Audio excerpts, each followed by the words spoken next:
जति media YouTube channel में आपका स्वागत है। भरतपुर की खबरों पर बने रहने के लिए जति मीडिया यूट्यूब चैनल को सब्सक्राइबर कर सहयोग प्रदान करें। आज भरतपुर में वरिष्ठ आईपीएस अधिकारी राहुल प्रकाश ने आईजी पुलिस रेंज का पदभार ग्रहण किया है। पदभार ग्रहण करने के बाद में उन्होंने साइबर अपराध को बड़ी चुनौती बताते हुए कहा है कि साइबर अपराधियों को चेतावनी भी दी है कि या तो क्राइम छोड़ दो वरना तुम्हें भरतपुर रेंज पुलिस छोड़ने वाली नहीं है। डीग क्षेत्र में बढ़ रहे हैं 20% से 60% तक साइबर क्राइम के अपराध। उन्होंने अवैध खनन सहित अन्य अपराधों को भी रोकथाम पर नियंत्रण करने के बारे में भी जानकारी दी।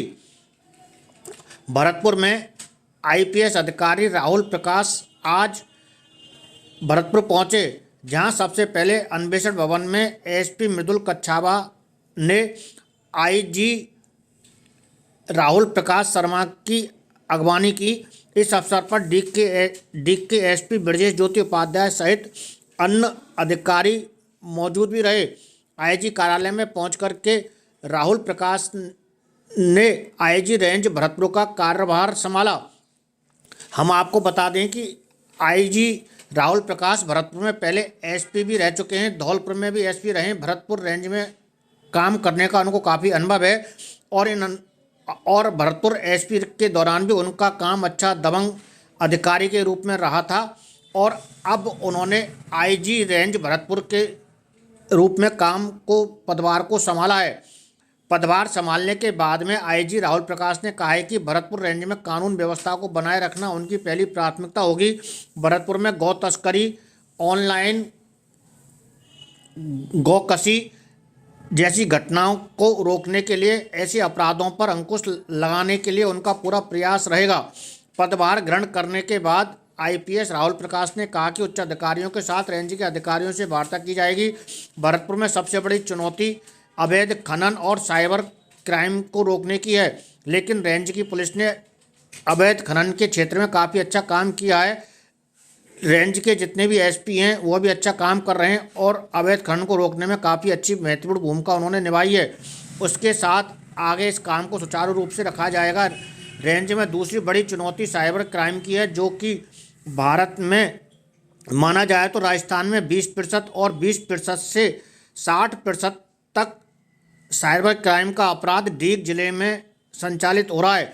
इसे रोकने के लिए अधिकारियों से बातचीत करके आगे की रणनीति बनाई जाएगी।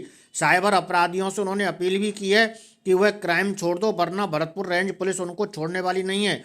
जिन मार्गों से गौ तस्करी की वारदातें होती है उन मार्गों का हमें अनुमान है, उन्हें भी रोकने का प्रयास किया जाएगा। यही बात रेंज में डीग में और गंगापुर सिटी के नए जिले जो बने हैं उनमें संसाधनों की कमी की समीक्षा की जाएगी और संसाधन भी समय के हिसाब से राज्य सरकार से उपलब्ध कराने की पूरी प्रयास किए जाएंगे।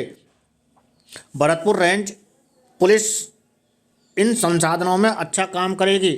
इस अवसर पर राहुल प्रकाश नए आईजी का भरतपुर के एसपी राहुल प्रकाश, भरतपुर के एसपी मृदुल कच्छावा एवं डीग के एसपी ब्रजेश ज्योति उपाध्याय ने उनका स्वागत किया, उनकी अगवानी की और भरतपुर और डीग जिले के बारे में अपराध और कानून व्यवस्था के संबंध में उनको जानकारी दी और चर्चा की।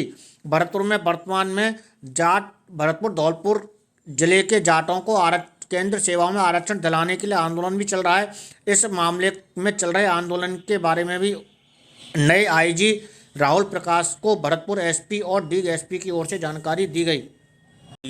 आपने बताया कि हमारी पुलिस की प्राथमिकता है सभी लोगों से राय मशविरा करके, सभी जिलों से, रेंजेस से और जो हमारे पीएचक्यू में वरिष्ठ अधिकारी हैं उनसे राय मशविरा करके, चर्चा करके फिर तय की जाती हैं और वो हमारी सर्वोपरि प्राथमिकताएं तो हैं। जहाँ तक भरतपुर रेंज का सवाल है तो इलीगल माइनिंग एक बहुत बड़ी चुनौती है, जिसके ऊपर अभी अभियान में रेंज की टीम ने बहुत अच्छा काम किया और यहाँ पे जो हमारे एसपीज की टीम है, आउटस्टैंडिंग टीम है, जो कि बहुत अच्छा काम इसके ऊपर कर रहे हैं, उसको आगे भी जारी रखेंगे हम लोग इसी तरीके से।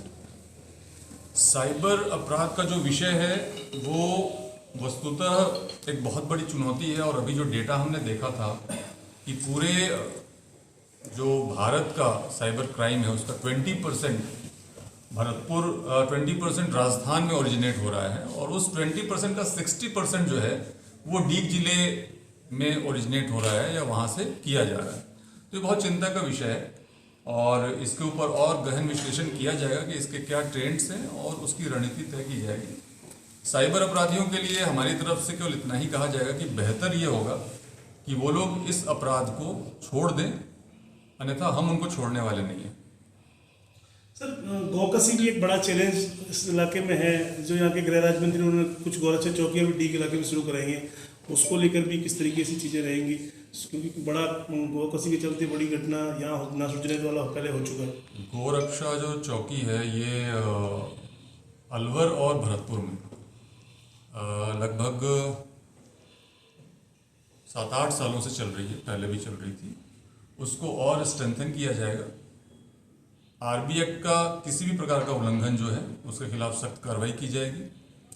ऑलमोस्ट जो इनके रास्ते हैं उसका हमें आइडिया है कि किस रास्ते से ये लोग गौ तस्करी करके ले जाते हैं। उन सभी पे लगभग चौकियां बनी हुई हैं, उन चौकियों को स्ट्रेंथन करेंगे और गौ कशी और गौ तस्करी इसके ऊपर पूर्ण रोक लगाने का प्रयास करेंगे। सर, एक आखिरी सवाल कि 2 नए जिले अब इस जिले में से मिलने की कमी की जो बात है उसमें मैं केवल इतना ही कहना चाहूँगा कि ये एक अनवरत प्रक्रिया है। संसाधन हमारे पास जो रहते हैं उसकी समीक्षा होती रहती है और वो बढ़ते भी रहते हैं।